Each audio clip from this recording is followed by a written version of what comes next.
Welcome back to Outrage Science Bites. I'm David Beckmeyer, and this is day 20 of our 30-day challenge, continuing our focus on bridging our divides. Today we have James Cohn of More Like Us talking about how overly negative perceptions of political rivals break down the work of bridging at both the personal and societal levels. Here's James.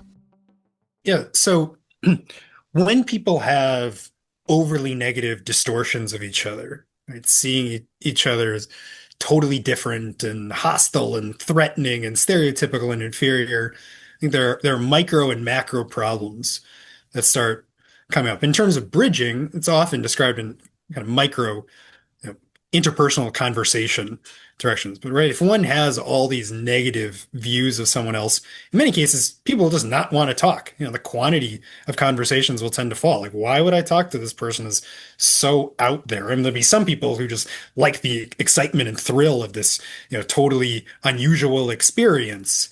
And there's even words like this. Oh, you need to be brave or courageous, right? Like, wow, I can, scale Kilimanjaro and, have this conversation. But most people are going to be like, nah, I'm not interested in that. And then the quality of conversations with all these distortions also tends to deteriorate, right? Like, how can you believe this? And the other person's like, wait, I don't believe that. Like, what are you talking about? Or, right, there's a desire to possibly ask like gotcha questions. And then potentially what can be as bad, right? In terms of conversations, we often think about conversations between people across the political spectrum, but we live in somewhat isolated bubbles in terms of voting patterns and friend groups. And so a lot of conversations that are political are among people with somewhat similar beliefs, at least in terms of voting. And how people talk about those across the political spectrum, it can also be really damaging, if not more damaging, because they can be more frequent. So that's all just the micro. Then we get into macro issues, societal stability. Well, there's work that ties this to authoritarianism, that authoritarianism can be activated by a sense of threat to safety and security. Well, if this other group is seen as this big threat, well, maybe my desire for some kind of strongman tends to increase. There's work on discrimination, like giving scholarships to college age students. And is there a preference for someone with a more aligned political view? We're we're taping this on election day. And in terms of voting, well, if there's a sense that there's not much common ground, and these people are threatening, then what's the point of trying to compromise with people when there's nothing there? And if they're threatening, maybe I need someone who will stand up to those people. And instead of getting a government that you would want to function well together, might have more incentive to vote for, pretty partisan kind of fighters rather than, more collaborative type people. So collectively, I think there are a lot of bad consequences of having these misperceptions and distortions. Right, and they are hard to counter because it's so easy to fall back into sort of all this media and social media and everything else that's feeding into that. It's like it really takes some discipline to stay out of it.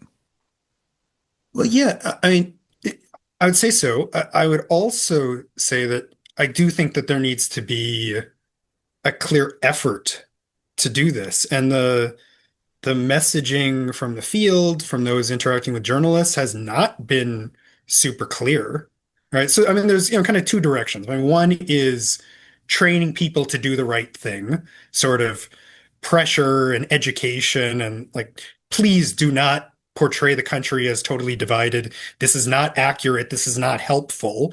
And I think that's something. And then there's an entirely different category, and it's probably other categories, but entirely different category of thinking about incentives, which are extraordinarily important. And there's been a lot of work when it comes to electoral incentives.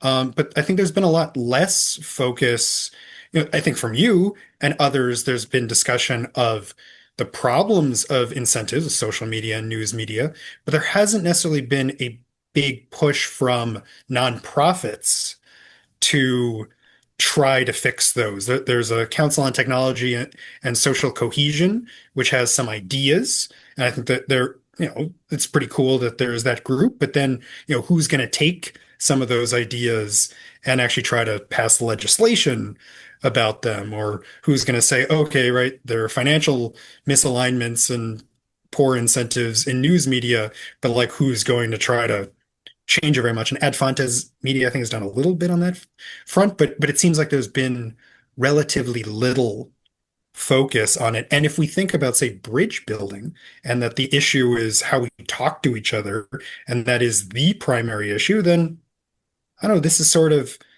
and is it ancillary? I don't know. It's kind of like it doesn't exactly fit into that framework. It can be kind of shoehorned in, but it's not obvious. I mean, I think a framework with trust, well, yeah, I mean, this is leading us away from trust. This is amplifying distortions that we have of each other, and there should be efforts to try to get rid of those distortions and move in a better direction. That's all for today's episode of Outrage Science Bites.